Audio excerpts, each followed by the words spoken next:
Okay, so I'm Andrew Sears, and I'm just going to give a quick recap while we're waiting for some more people to join of the degree program. So our doctorate has been approved. It's on our website. It's a Doctor of Organizational Leadership and Innovation. And the vision statement is addressing society's great problems in Jesus' name. It's 40 credits, 16 core, 9 project, 15 concentration, 2 years if done full time. And it's worth stating that as I interviewed people, and asked them what were they looking for in a doctorate, the number one was they wanted to define scope. And if you ever worked on a project, you have something called scope creep. So often you'll have a doctorate you think is going to be 3 years and it ends up being like 9 years because your dissertation just goes on forever. We've really that's been one of the main design things. So that I mean, at the end of the day, you still have to do the doctoral project, but we're trying to put a clear scope on it. It's also highly affordable. Um, and so that's kind of a quick overview. The concentrations, we have five main concentrations. Probably the most popular is going to be executive leadership and fundraising. That's really existing or aspiring CEOs. And then the rest are kind of like if you want to kind of stay in your department. So, this is for people who want to stay in social enterprise and programs. This is really our internal leadership development track. If you want to get more involved as faculty with City Vision or staff, or say in your educational institution, you want to learn how we do things and translate that there, and that's what that's for. Change management is really more for the people side of things, and then trauma informed counseling management is for those who are licensed counselors and they want increased training in Christian methods and the management side of counseling. And the idea is that these degrees, kind of align with our masters. So we have these three, and these three masters could map really to any of these doctoral concentrations, but our addiction counseling degrees, map, and also people who are LPCs and MSWs could map to this trauma informed counseling management. And then City Vision staff and faculty, really that's what this other one's for. So that's kind of a quick overview. What I'd like to do is, for those of you who are on the call, again, just as a recap, I'm assuming everyone's watched the 20-minute video that's an overview. So if you haven't, then you may have a lot of questions that would have already been answered, but you can throw those out there. There's some questions that a few people already sent, and I'm going to go ahead and start with some of those. Let me just see. I think I saw that Spencer Goldstein was on, but I don't see him now. I'm here. Okay, it's because there's too many people now. So Spencer, I'm It's a going to good thing. start with yeah, Yes. I'm going to start with your question, and I'll restate the question. And so anyone else who has questions, just send them in chat, and Hmm. I'll start to go through that. So I want to focus most of this on question and answer. So you said, to be honest, I'm a little concerned about accreditation. What would you say about that? If I'm going to commit 2 years, I want to make sure it's legit. My main goal is to be prepared to be a better leader for my community, but I think that's important as well. So here's the key thing that you have to understand. It all depends on what you want to do. So if you want to teach for a regionally accredited university, whether that's Christian or secular, um, a lot of the higher end regionally accredited Christian universities, a lot of their what they care about is the number of people who have PhDs from regionally accredited schools. That's one of the main metrics. And this isn't that. So, honestly, a PhD from a regionally accredited school will probably take 4 times the work and 4 times the cost at least. So you just have to weigh that. Um, so that's kind of the main thing that this is not going to help you with. That's going to be especially true for people who decide to go into the counseling space.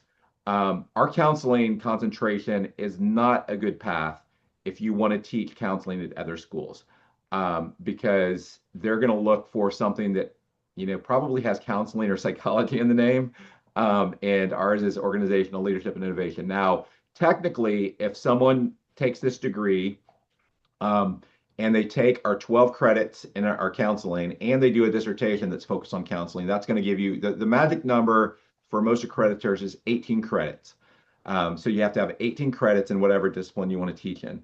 Now, there's a little bit of ways you can kind of game the system with the way our degree is designed is because a lot of our courses are interdisciplinary.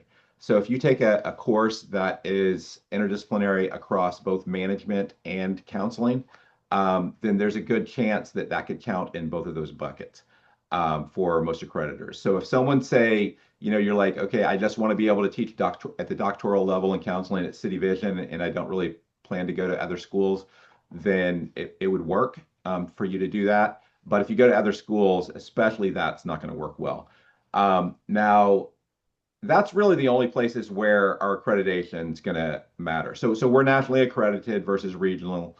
Outside the U.S., except in Canada, that delineation doesn't exist. Actually, most people outside the U.S. thinks that national accreditation is better than regional. Canada is a little bit weird, and I don't even know, how it's going to work in Canada at the doctoral level. Sometimes uh, bachelor's degrees transferring into Canada is more problematic from nationally accredited institutions. I do know that. Um, Aside from that, the only other space where they actually care about that is also in education fields. Sometimes education fields, again, it's a little bit of like, I don't know, the teacher union thing. They want to make sure that, everyone is regionally accredited. So that's my understanding. I know some of you work at other and have worked at other institutions. I don't know if you guys would add anything else, but I'm basically trying to be as transparent as possible. I mean, we say that we exist as a ministry and our goal is to serve everyone. I never want to have a student that comes here that this isn't going to serve them.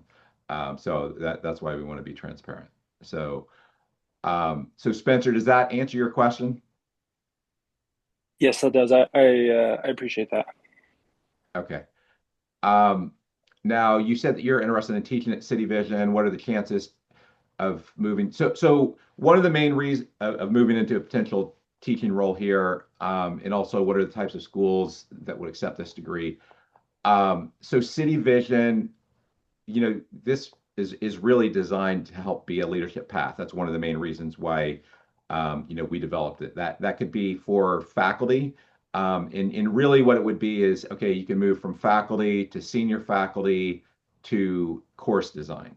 And if you want to do course design for us, then it's going to be pretty essential that once we launch that course, that we have a course on course design, it's going to be essential you take that and the research methods. Now, for those of you who are faculty, those two courses and our orientation course will be completely free for faculty if you decide to take that, because we view that as kind of a leadership development program for you all, and we're willing to invest for existing faculty. It's worth stating that for our faculty, um, we're a little bit like getting into Teach for America. Like Teach for America has an acceptance rate that, at least for a while, was lower than Harvard. We have over 1,000 applicants for our faculty positions in a given year, and we typically only accept less than 15. And it's worth stating that most of those 15 are somehow connected with partner ministries, or, like the values alignment is really important on those things. So does that answer your other question, Spencer? Yeah, that really does. Thank you. Okay. I'm just looking through the comments. Um, yeah, so Scott's just commenting that, the U.S. Department of Education has published memos that say there shouldn't be any difference between national and regional, but the U.S. Department of Education doesn't run the country. Everyone just kind of ignores them. So there's a lot of places where that's tied into state law, and then a lot of it is just the prestige thing of just, like how do you move up in the rankings in U.S. News and World Report? And one of the criteria they look at is how, what portion of your faculty have, regionally accredited PhDs, and it's formulas like that some of these schools do. Um, yeah. Um, right. So, okay. Now, Clinton had some questions, clarification about testing out or transferring graduate courses. So we currently do not have any path to prior learning at the doctoral level. So we may revisit that at some point. It used to not be allowed by our accreditor. I think that it might be allowed now, but they just changed the rules, so we're being more cautious. Secondly, like getting prior learning at the doctoral level is a pretty high bar. And already the program's only 40 credits. So, so that for all those reasons is why we're doing that. Now, transferring credit, so we can transfer up to a quarter of the degree. So that's 10 credits, and we'll be pretty flexible. The main thing is, depending on what your concentration is, there may or may not be room for electives, and depending on what your transfer credits are. So say you do the executive leadership concentration, um, and you're pulling in some random courses. That's probably not going to work well for you. Now, in the concentrations, we do have a concentration that's called diversified, and that just means you kind of do whatever you want with your concentration courses. So you can do that, but you know, you have to kind of decide what you want to do on that. Now, and then is there an expectation that this program will be completed in 2 years? Um, Evan, you can double check with DEAC, but I don't think the doctoral program's timeout. I need to look that up. Or Evan, can you just do an AI search real quick to see if there's a time limit on DEAC's doctoral? Um, I so um, there's definitely not like a time limit in terms of 1.5 times. Some schools will have a 7-year time limit. And Evan can let you know on that, whether that's a DEAC requirement. But if it's not, it's definitely not going to be a requirement. I should probably put that in there. And then you said, I'm considering the program uh, because it appears Christ-centered and also very practical and flexible. Who at City Vision might I consult to tailor the program to meet my needs? Um, so our orientation course, that's going to be a part of the goal of our orientation course is doing that. Right now, so our faculty is still kind of evolving. Right now, Tony Foster and Scott Shaw are serving as co-directors for the program, but they're getting onboarded with you guys.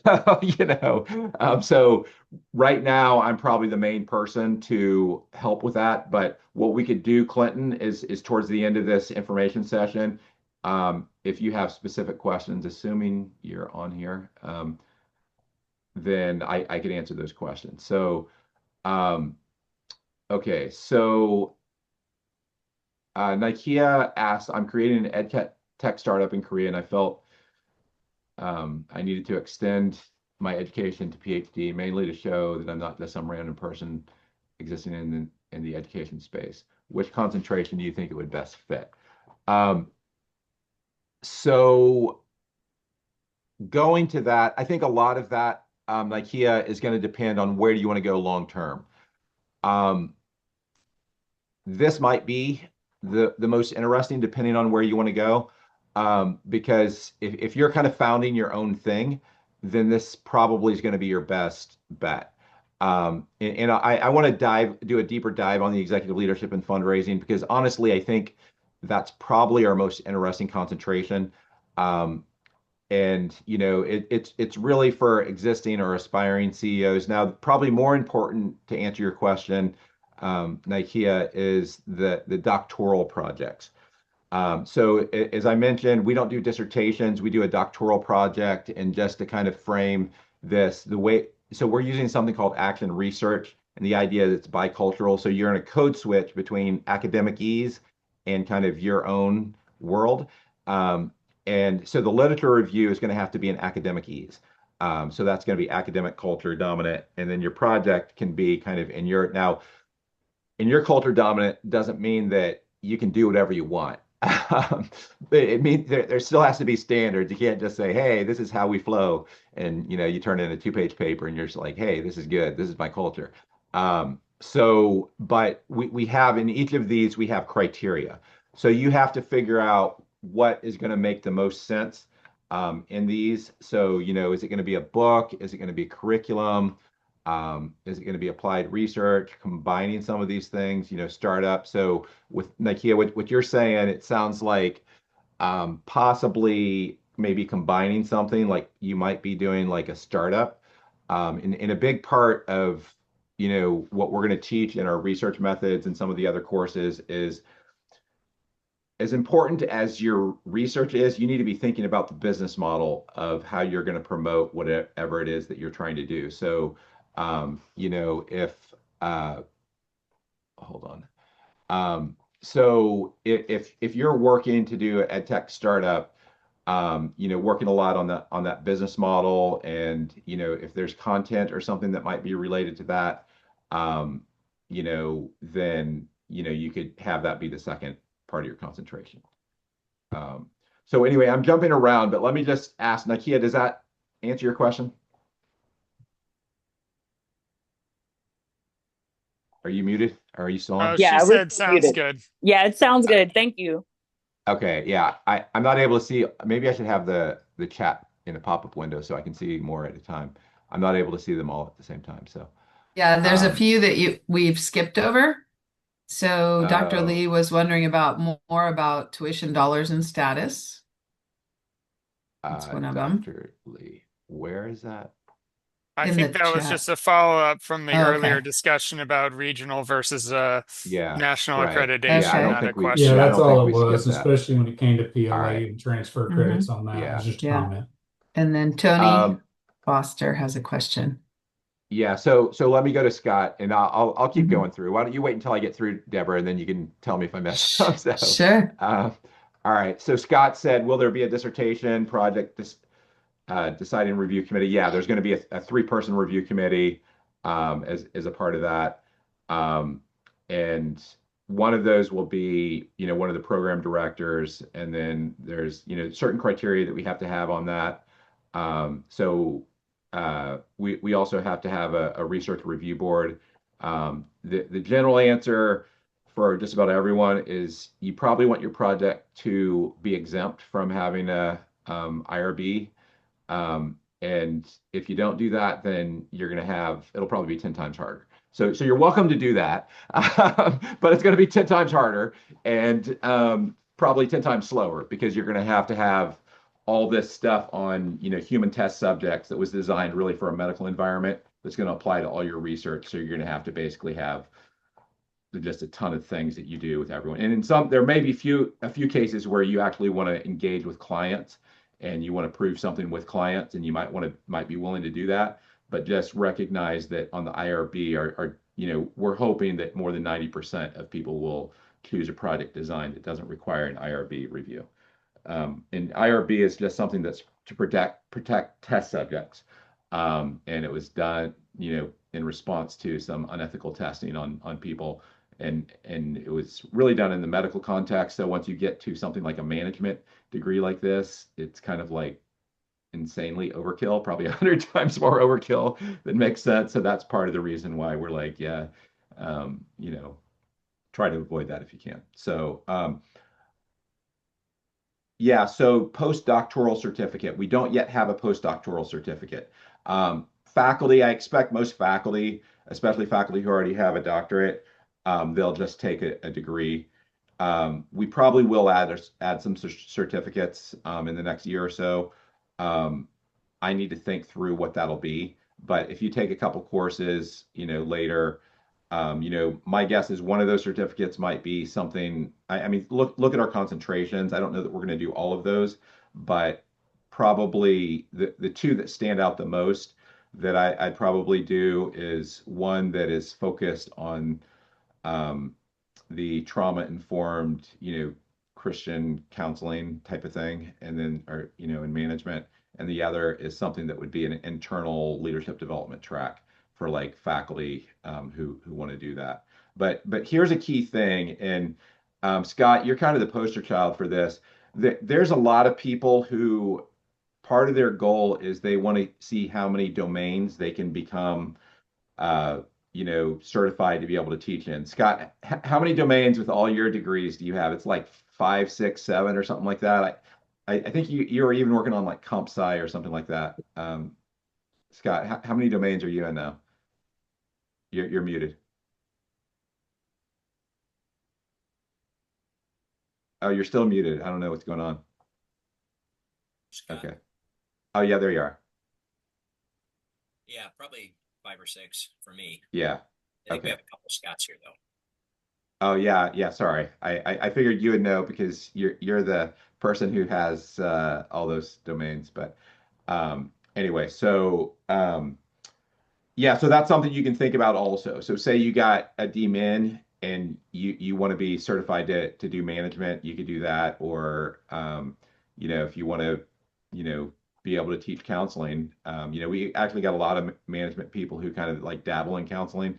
But if you get 18 credits, in that space, then you're technically able to teach. So okay. Let's see. Applied doctorates. Yeah. That was just Um, the so, response but on the time but that's frame. typical range. It doesn't say that there's a requirement, does it? Did you ask The specifically, is there a what I requirement? saw for a hard requirement, it said that there's a hard cap of 10 years from any programs. The DX Commission Accreditation monitors schools based on their average student performance, and they expect that most students will complete within a window of 3 to 7 calendar years. So Okay. basically, we're well below that. Yeah. All right. Yeah. So I'll double check that, and we'll probably put that into our policies at some point, whatever is required by DEAC. But what happens with a lot of people, and I have probably known, I don't know, 10 or 20 people who they're in urban ministry and they start a doctoral program, and then life gets crazy, especially if they're in executive leadership and are an executive director, and they just can't finish it for like a decade. And to me, that's kind of a scam if you don't let them finish later, if they did the first half and then, they finish later. Um, but so um, yeah, my guess is what it says, 7 to 10 years. But I think what we're going to do is, unless there's an exception, we'll probably say 10 years unless there's an exception, and then we'll be pretty flexible on exceptions. I mean, I think we're going to have to put in a limit, um, because DEAC probably won't like it if we don't put in a limit. We say like 50 years later, you finish your doctorate or something. But man, I know a lot of people who, especially executive directors, man, they're notorious for starting doctorates and then not being able to finish them. And it's that 7 year timeline. And honestly, that's how these schools get your money, is because you go halfway through the program, then, oh, sorry, your coupon expired and you got to start over somewhere, which is. Horrible, you know. Um, yeah. All right. Um, yeah. So you can go ahead and register on the website. Let me give you some other tips, and I'm going to go into the website real quick just so you know, a few key things here. So if you go to the website, you can go, and if you go to apply, so you're going to have to apply. Um, and especially if you're faculty, I'm not going to have as long of expectation on your, so the doctoral application has most of the same fields as your standard application, but it also has some things like an essay and some other things. Like, we just want to make sure that the purpose of the essay and even the interview, is just, we don't want people in this program that it's not going to serve you. And there's a lot of people who they're just like, I always wanted a doctorate, but we want to make sure that this makes sense for you. So that's the purpose of it. So fill out the application. We are going to waive the interview for the first term just because we don't have time to get through all the interviews. And but then once you get there and we approve your application, you just go to register for future terms, and then you can register. Now, if you look at the courses that are coming up, so Spring 1 is aligning strategy with theology and values.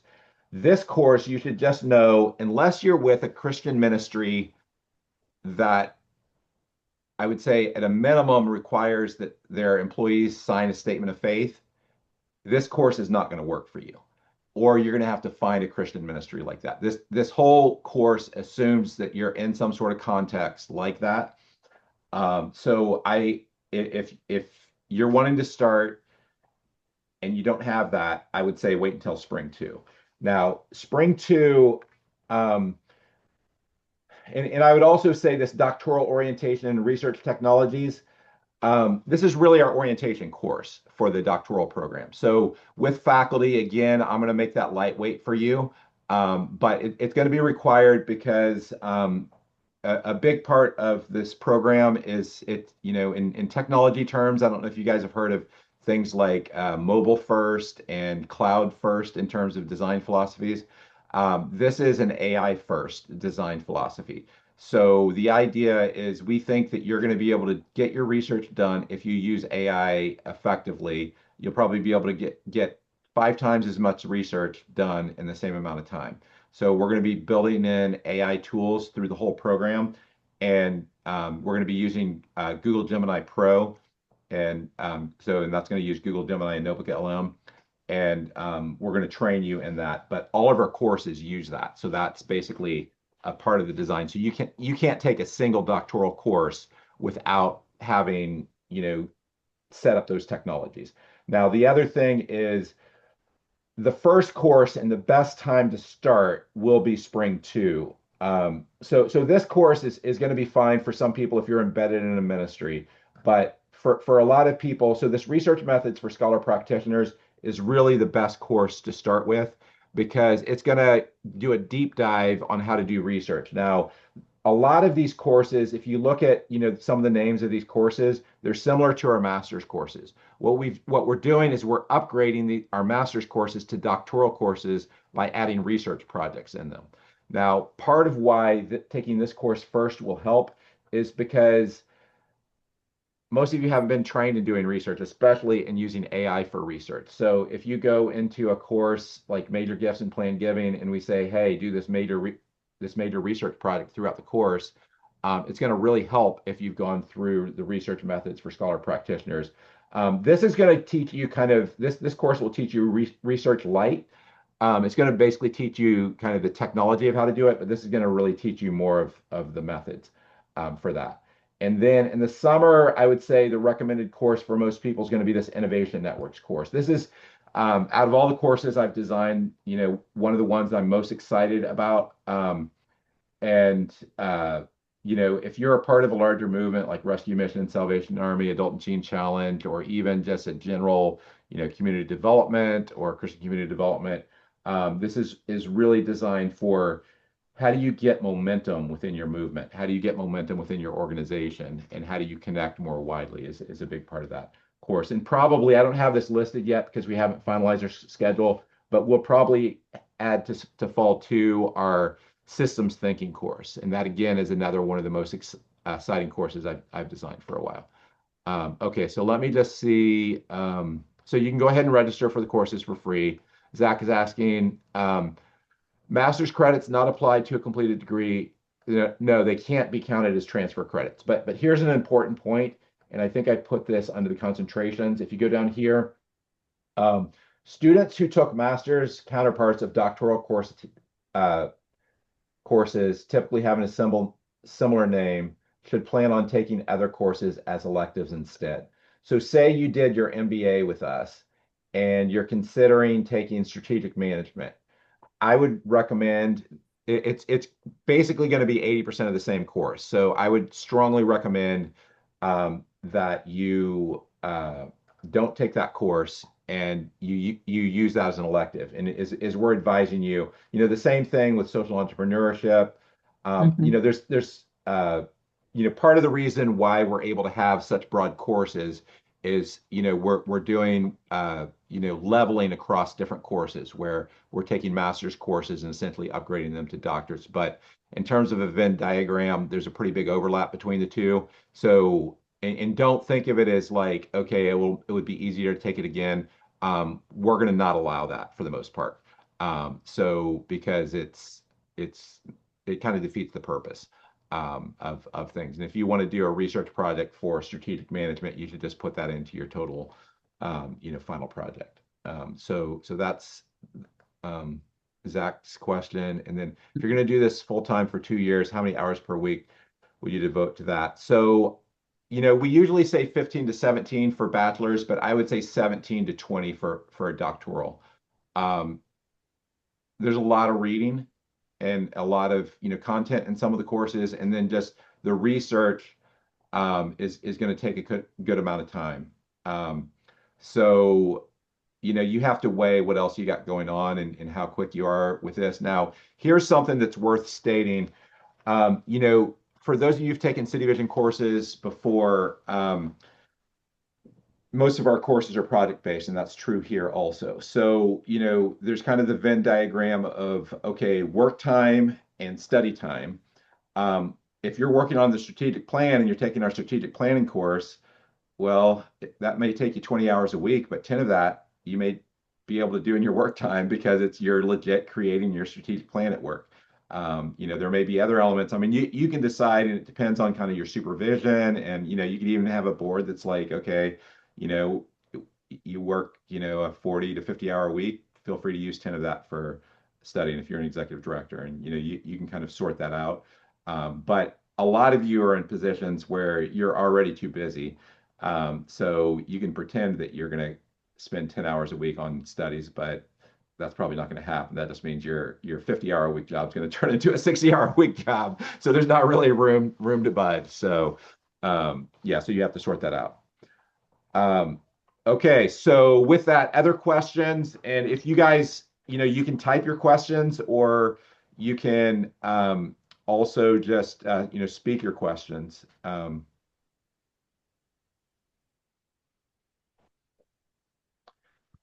Now, for those of you so one thing I would like for everyone to do in the chat is we're trying to keep track of some key questions. So we have a spreadsheet that we're tracking everyone, and we want to know, one, are you interested in this?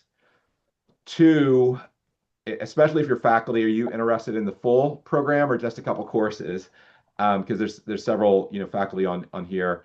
And three, if you're interested, what sort of timeline are you thinking on this? So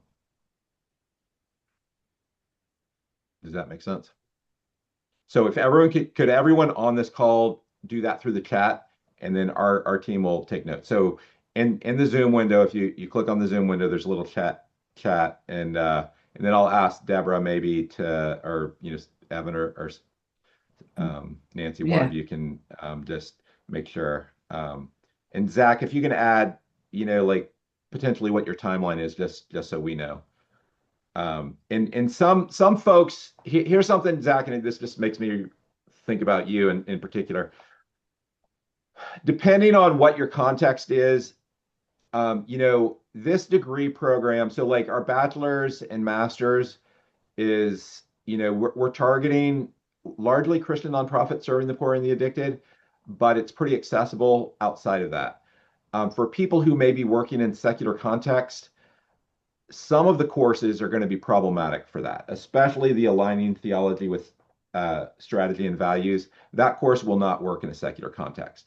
So we can connect you with partners where you could do that with, or you can find someone local. But again, that course kind of assumes that you're in a context that's hiring, and not that there's anything wrong with contexts that aren't hiring, that hire Christians and non-Christians. There's some ministries that they hire Christians and non-Christians, and that's fine. But that course in particular, it's designed for those type of contexts. So yeah, let's see, Spencer. Okay, Kenita. Okay, Deanna, I see your response. So okay, so everyone else on the call, if you could just kind of type into the chat your level of interest, yeah, that could be helpful. Let me add a couple other things that I think is going to be worth unpacking while you guys are typing that. I want to go into this executive leadership and fundraising concentration, and I want to highlight that and maybe share a little bit of what I didn't share in the presentation before. Coming into the vision for the doctoral program, this program, probably more than any other I've seen, is really designed to serve, we're not trying to just serve the student, we're trying to serve organizations. So to serve as a key strategy for developing internal candidates for leadership succession. Number one in that is the new executive director, president, CEO. is that. So that is really the purpose of this executive leadership and fundraising concentration. And I'm going to make this bigger. And I also want to contrast us with some other Christian programs. I'm not going to name names, but there are a lot of Christian programs that are kind of in our space, and they try to serve Christians that are serving, in at-risk populations, but they do it through a highly theoretical perspective. And what they're largely doing is what, in academic terms is called deconstruction. So they're basically saying there's this whole white evangelical understanding of the world that is a little bit too narrow, more narrow than God. So a lot of what they do is they deconstruct that understanding of the world, but they never get to the point of reconstructing it. We're going to assume that most contexts and most views of the world are limited. We're all, it's original sin. Like we're all frameworks have original sin baked into them. So you have to do some deconstruction, but most of the purpose of this degree is construction. So how does that apply to executive leadership and fundraising? I know a number of friends who they went to school and they were, women or African American or sometimes both, and they wanted to become executive director. And they did a whole PhD program that taught them to basically deconstruct racism.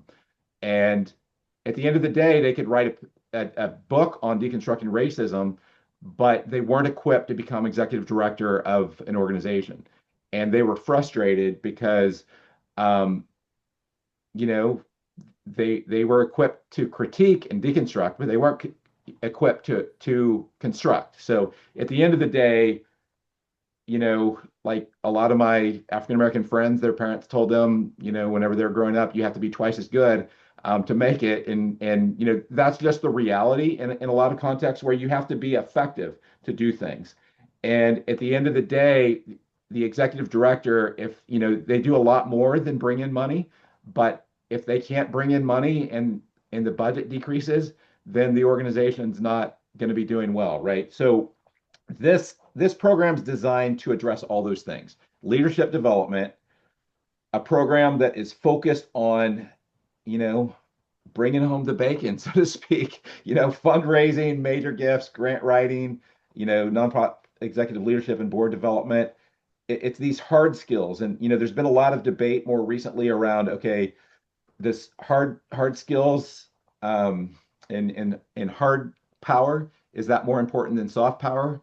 Well, I think we're seeing right now hard power makes a pretty big difference because hard power it has control over budget, has control over hiring, firing, and at the end of the day, you have to be able to do these things, even if this isn't your primary preference. I've also had a lot of friends who they start on the program side and they say, you know what, I don't really want to learn fundraising. Well, you probably need to stay on the program side if you're going to do that, because if you want to be an executive director, you're going to have to learn fundraising. So that's really what this is about. A lot of these other courses are trying to connect, the big picture and things along those lines. And some of these courses, like change management and adaptive leadership or behavior, these are softer skills. But we want to make sure that people focus on the hard skills. So I've talked to a number of people and they said, I'm on a 5-year plan to potentially be the replacement for my executive director, and I'd like to use this for that. Now, that is going to be essential that you focus on that. The other thing that I would say that is going to be essential is doing what I call what I've designed as our action research pyramid. And let me see if I can pull this up real quick. And this is kind of the path that I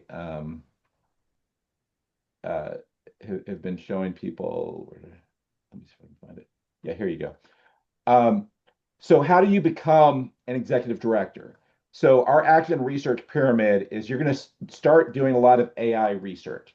And this is just to make it faster. So, the idea is rather than working against the machines and viewing AI and technology as your competition, you work with the machines and it allows you to just do a lot more. That doesn't replace traditional research, highly cited peer reviews or articles, but it's just, honestly, there's not only 10 times as much information, there's probably 1,000 times more information out there. Now, some of it's garbage, so we'll teach you how to like sift through so the AI is not giving you garbage. But how do you find the authoritative? But here's the more important thing. So say you want to be at the best in the world at aftercare. man, you should do all this stuff. You should learn about it from AI. You should look at the best, and this is like, say, addiction aftercare. Read all these books, read all the stuff. But how you're really going to learn this is you're going to learn it by identifying, and we'll teach you, in doing research. How do you identify the 10 best organizations in the world, or the 10 best organizations in your country? Identify five Christian, five secular, and then how do you learn from them? And how do you, be like a dog on a bone trying to, get the marrow out of it by extracting what makes them excellent? And then how do you do what, I love John Maxwell's story about how, he was super aggressive early in leadership, and he was able to interview some of the top leaders in the world, because he sought them out and he said, I'll pay you $100 to just spend an hour and talk with me.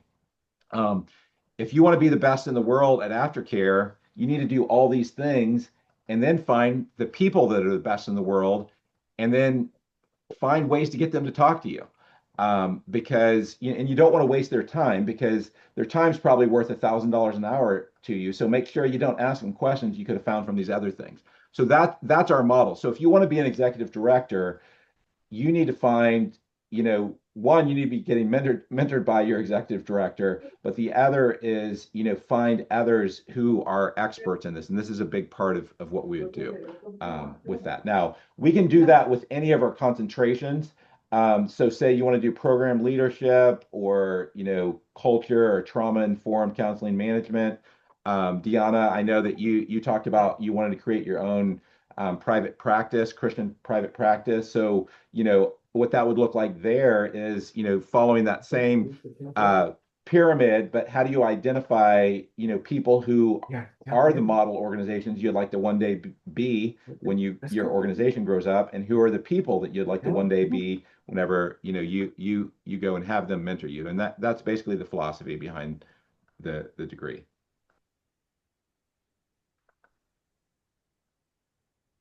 Okay, so let me just see, based on that, do other people have questions?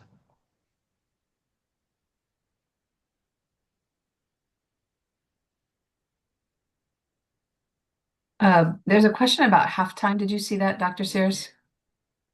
No, what did it say? Can you just quote it for me? Yes.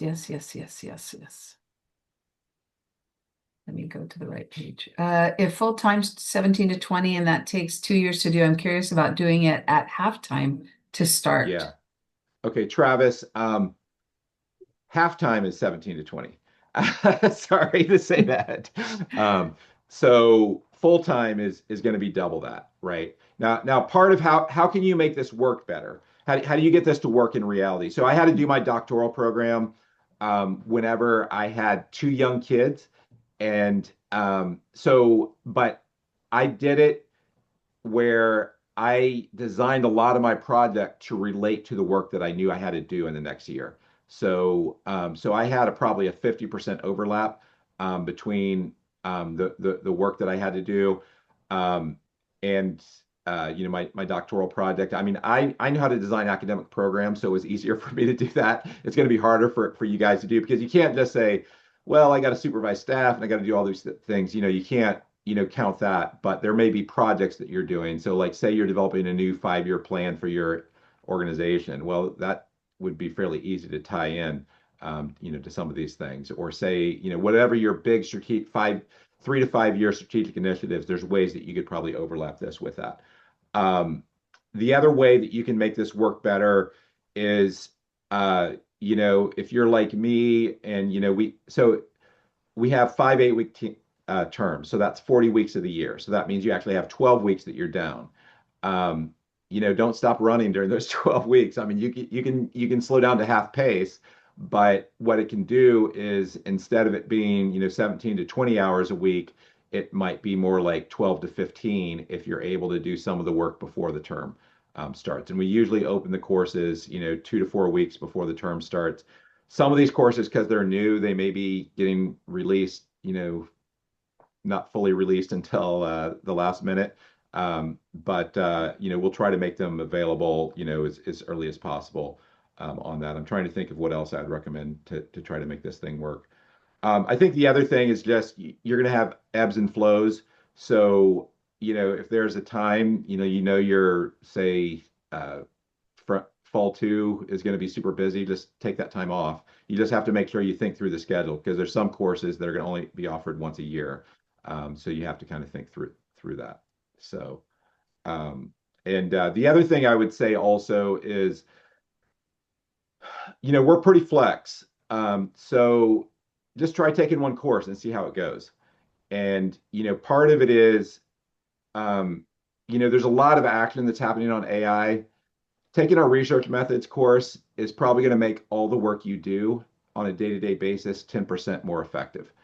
And so whatever it takes for that 8 weeks, I can tell you that my own productivity using, like, now that I'm like super savvy and using AI, my own productivity is probably 10 to 20% higher than it was a year or two ago. And we're going to teach you and things like that. So,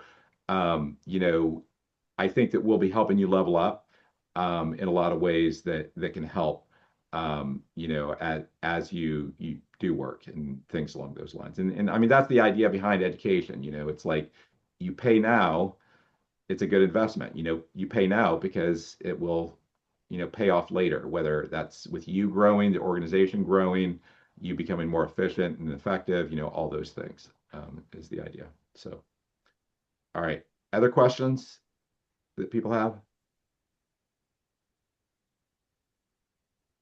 Let me As just far as I ask. can see, we got them all. So if I've missed one of yours, let us know. Yeah, so why don't I put some questions out there that are more around coaching? And for those of you who, I'll do some quick spot coaching for the next 10 minutes. But for those of you who are interested in the degree, if you want to just share, turn off your mute and just share what it is that you're thinking about doing, and then I could give you, a little bit of coaching. So I know that, Clinton, you're asking about, who might be able to help this customize to your needs. Whoever speaks first is first in line. So go ahead and jump in on what it is that you're thinking about doing. Okay. So Zach, you took our bachelor's. I'm sorry, you did our master's. So um, I think that you're going to have a lot of flexibility because you've nailed a lot of the courses. So you could almost kind of write your own path throughout the degree. I think that you're probably right that the 2-year timeline would be hard because we're launching this, and in most terms, we're going to have 2 courses available that might be broadly applicable. I mean, there's going to be some times whenever there's going to be, say, addiction counseling, but you may not want to take a, very specific, addiction course at the time. So for someone like you might be delayed by there just isn't enough courses in a given term. But honestly, man, I mean, I'm a recovering workaholic, so going slower is usually whenever God makes me go slower, I usually find that that's actually probably a better thing. So, yeah. All right. So other people want to pipe up. I mean, if you don't want to share verbally, you could just type it in, but I would encourage you to go just turn off the mute and then share kind of what you're thinking. What is the path that you would like to do? Like, what would you like to do with this degree, or what would you like to do after this degree? And then I could talk with you about that. So for me personally, I've been looking at the addiction slash trauma informed organization. I lead a church, and over the years, there's just been more and more counseling needs have arisen. I do have a first degree in social work, and I did a master's degree with City Vision. I'm currently doing something with another institution now, but that's what I'm interested in, the addiction trauma informed organization. Yeah. Yeah. So tell me in terms of what do you want to do in the long term? Because, what I told with Deanna is, like if you want to teach counseling at a university level, especially master's level students, we're probably not going to be the right path for that.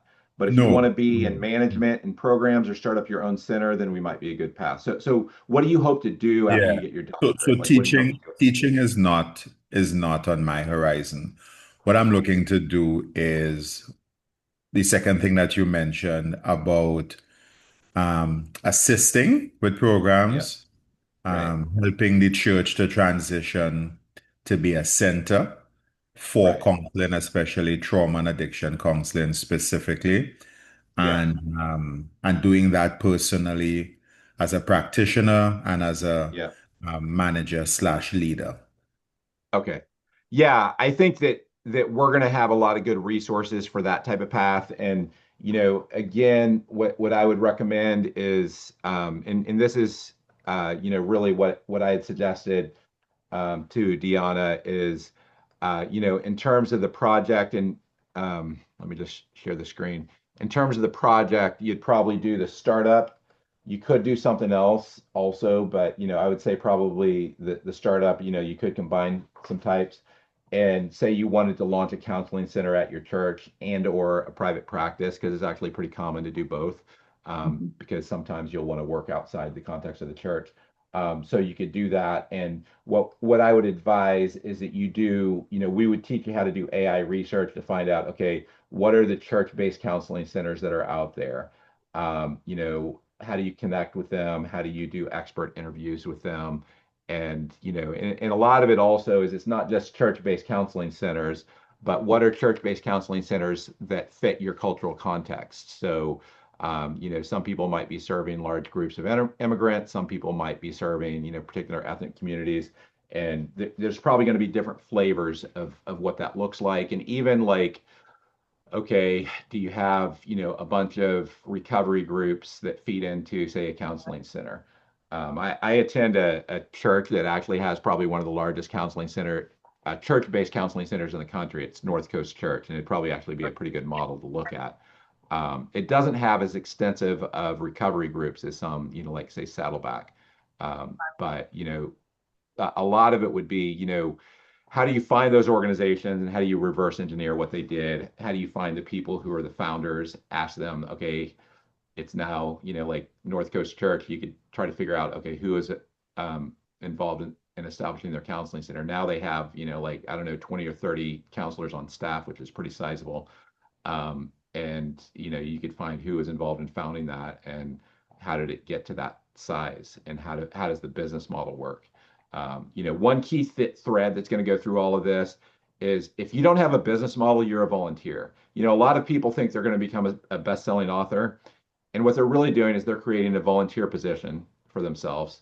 And until you have a business model that's going to support you, or support the organization that you work for. A lot of times, if you write a book, the business model is tied to your organization. It becomes a vehicle to, attract, different things. But, at the end of the day, you have to have a business model thread through everything. So does that help? Yes, yes, it does. Thanks. Okay. Anyone else who wants to share kind of what they're thinking about doing? Bree dropped hers in the chat. Did you see that? Oh, let me see. No. Oh, okay. I want to create a multi-state Christian group practice that offers clients unable to pay a reduced cost addiction counseling and traditional therapy. I also want to have it available as an incubator for addiction counselors, pastors. Okay, yeah, Bree, that's great. I see, man, I used to work for a venture capitalist, and I just see all these opportunities that I'm like, oh man, God really wants to do this thing. It's such an amazing opportunity. So Deborah and I met with an adult and teen challenge that's creating a business model where they have a Christian counseling practice that is really designed to work with Medicaid, and it can plug into any other ministry. And most ministries don't want to work with Medicaid because it's a pain. It's just a pain. Yeah, is what it comes down to. But something like what you're describing, Bree, again, it would be something like reverse engineering that and using AI to identify, okay, what are the groups that are doing that? And what you're going to find is there's nonprofit groups and there's for-profit groups out there, Christian. And you have to kind of figure out which model do you want to follow, and then there's going to be, church or ministry affiliated and non. So I think that we could, this would probably be a good path for that. And in terms of an incubator for counselors, that could be a good opportunity for partnership with City Vision, because that's a lot of what we do. And we could connect you. I mean, this adult and teen challenge is a spin-off group from the adult and teens challenge. But we could connect you with what they're doing because we've seen models, but in addition to the models that we already know, we could you know help you do research for that. So yeah. Okay, anyone else who wants to share? Um, Okay. Roy, I was thinking about you after you emailed me. Yes. You are perfect, right? Because you already got this practice. Like how do you move to the next level? It's often like through a book. I think about the best Christian workplaces, like that thing's been around for a long time, but man, his book was done super, super well. And that could take them to the next level. You probably know oh, what's his name? The guy who helped us with our fundraising courses. Frank, Oh, Frank Long.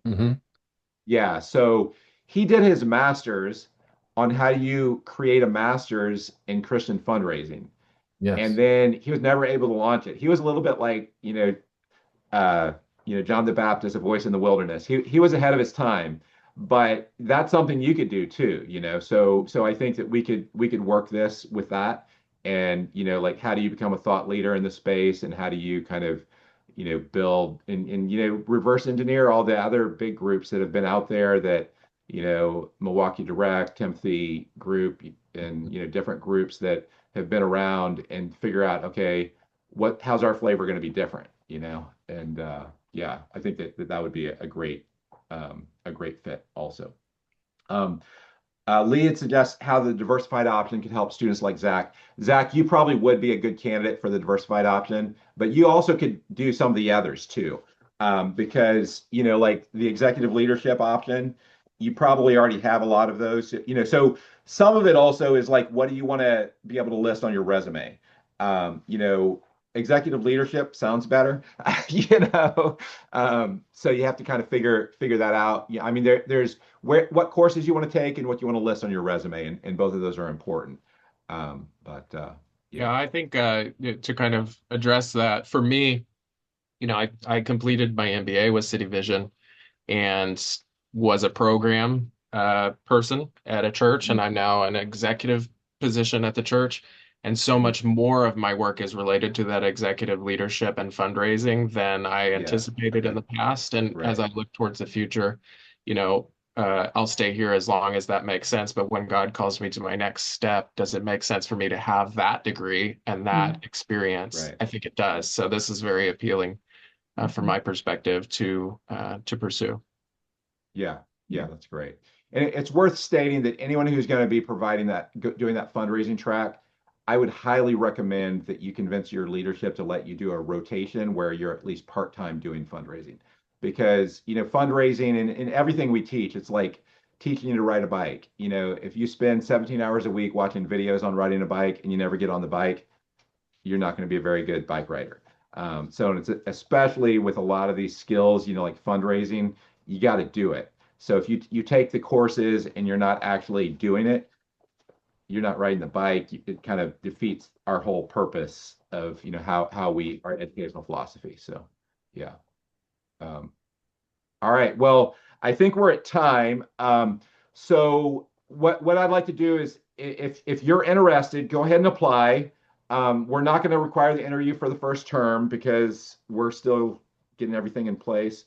Um, on the essay part, we just want to view this as your version one of, okay, your plan for your degree. Like, one of the questions was, who can help me customize that? Well, we want to make sure that you're thinking that through. Do your homework on thinking through, like, okay, what's the different courses and how this stuff's structured.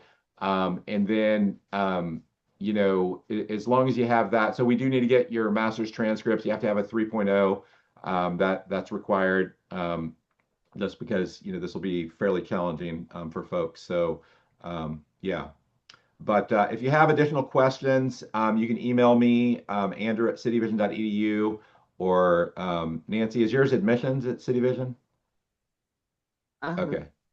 if they're basic questions, send them to Nancy. If they're like complicated questions in terms of the doctoral prep program, you can send that to me for now. And part of it is we're going to be training Tony and Scott, so Tony Foster and Scott Shaw on like how to help answer your questions. And I've also told them that, if they're involved in teaching our research methods course, they actually have to be the students in the course before we offer it so that they understand that that's part of the problem is we're reinventing research. So like no one's done this before, like because these tools weren't even around a year before. So I mean, what I'm trying to do, I mean, most of you guys know my background's at MIT. Um, we're doing bleeding edge, cutting edge stuff. I co-founded a research group with one of the fathers of the internet. We're doing stuff that is honestly ahead of most of what MIT is doing in terms of the fact that we're creating this doctoral degree from scratch, and we're creating it with the latest tools. We talk about creating a new wineskin. Well, there's a lot of new tools that we can use for this context, and ultimately, what we want to do is we want to help you advance, help your organizations advance, help the movements you're a part of advance, and help you transform lives. Like if you look at our mission statement, it's all about transforming lives. So how are we helping you more effectively transform lives is what the center of this is about. So hopefully that's helpful for all of you. And Tony and Scott, I definitely want you guys to stay on after this, but